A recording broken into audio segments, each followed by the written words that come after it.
Hi everyone. మనం మొక్కల వర్గీకరణ టాపిక్లో రోజు ఒక డిఫరెంట్ టాపిక్ మనం నేర్చుకుంటున్నాం.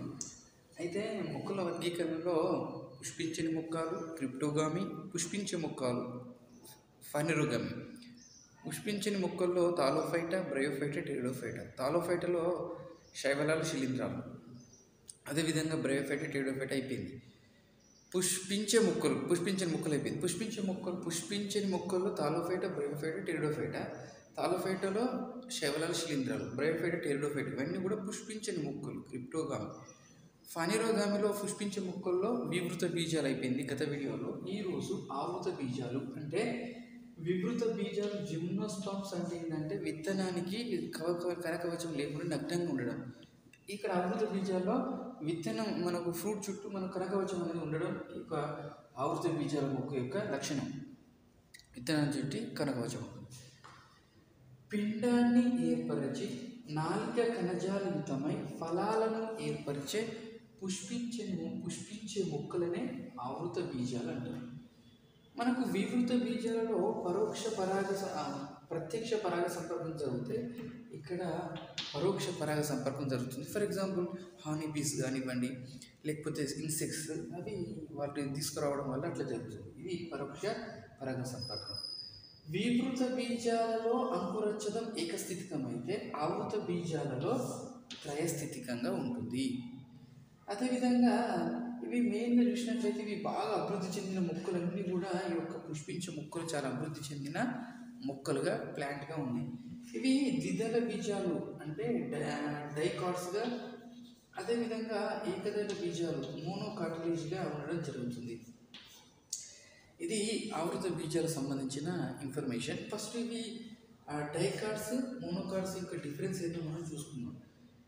ఇప్పుడు మోనోకాట్స్ అంటే ఏంటి, డైకాట్స్ అంటే ఏంటో చూద్దాం. ఇప్పుడు ఫర్ ఎగ్జాంపుల్ వేరుశనగ తీసుకుందాం అండి, లేకపోతే శనగలు తీసుకుందాం. దాన్ని నోట్లో పెట్టిస్తున్నాం అనుకోండి, గట్టిగా కడుగినాం, రెండుగా విడిపోతాయి, రెండు సమాన పరిమాణాలు విడిపోతే దాన్ని ఏమన్నారంటే ద్విదళ బీజాలు అన్నారు. ఏమన్నారంటే ద్విదళ బీజాలు అన్నారు. తర్వాత ఒకటిగా కట్ అయితే దాన్ని ఏమన్నారంటే ఏకదళ బీజాలు అన్నారు. ఒకటిగా కట్ అయితే దాన్ని ఏకదళ బీజాలు అన్నారు. అయితే రెండు బీజ దళాలు ఇక్కడ ఒకే బీజ దళం ఉంటుంది. ఇక్కడ ఏంటంటే తల్లివేరు వ్యవస్థ ఉంటుంది. అంటే ద్విదళ బీజాలకు మందార కానివ్వండి, లేకపోతే వేరుశనగ కానివ్వండి, ఇటువంటి వాటికి మీకు ఏంటంటే ద్విదళ బీజాల లోపల తల్లివేరు వ్యవస్థ ఉంటుంది. ఇక్కడ ఏకదళ బీజాలకు పీచు వేరు వ్యవస్థ. ఇప్పుడు ఫర్ ఎగ్జాంపుల్ ఏకదళ బీజం అంటే వరి ఉందనుకోండి, బియ్యం ఇట్లా కట్ చేసిన అనుకో రెండుగా రాదు. జొన్నలు కానీ ఇదన్నీ పోయేసి కుటుంబానికి చెందిన అటువంటి వాటన్నింటిలో కూడా ఒకే బీజదళం ఉంటుంది. అందులో పీచు వేరు వ్యవస్థ అనేది దేనిగా ఉంటుందంటే పీచు వేరు వ్యవస్థ ఉంటుంది. ఇంకోటి ద్విదళ బీజాలలో జాలాకార ఈనెల వ్యాపనం ఉంటుంది. జాలాకార ఈనెల వ్యాపనం అంటే ఇప్పుడు మనం ఒకటి తీసుకున్నాం, వేరుశనగ కానివ్వండి, ఇంకేదన్నా శనగ కానివ్వండి, జాలాకార ఈనెల వ్యాపనం అంటే జాలాకారంగా ఉండడం జరుగుతుంది. అందులో సమాంతర ఈనాల వ్యాపనం. ఇప్పుడు వరి ఉందనుకోండి, వరి యొక్క ఆకులు డైరెక్ట్ సమాంతరంగా ఉంటాయి కాబట్టి సమాంతర ఈనెల వ్యాపనం, జాలాకార ఈనెల వ్యాపనం ద్విదళ బీజాలు ఉంటుంది. ఏకదళ బీజాల్లో సమాంతర ఈనెల వ్యాపనం ఉంటుంది. చతుర్భాగయుత పంచభాగయుత పుష్పాలు ఉంటాయి. చతుర్భాగయుత పంచభాగయుత పుష్పాలు త్రిభాగయుత పుష్పాలు మాత్రమే ఉంటాయి.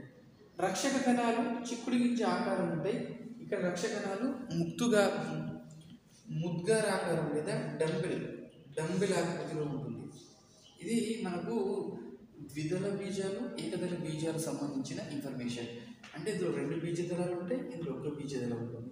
ఇందులో తల్లివేరు వ్యవస్థ ఉంటుంది, ఏకదళ బీజాల్లో పీచు వేరు వ్యవస్థ ఉంటుంది. ఇందులో జాలాకార వ్యాపనం ఉంటుంది, ఇందులో సమాంతరిక వ్యాపనం. నెక్స్ట్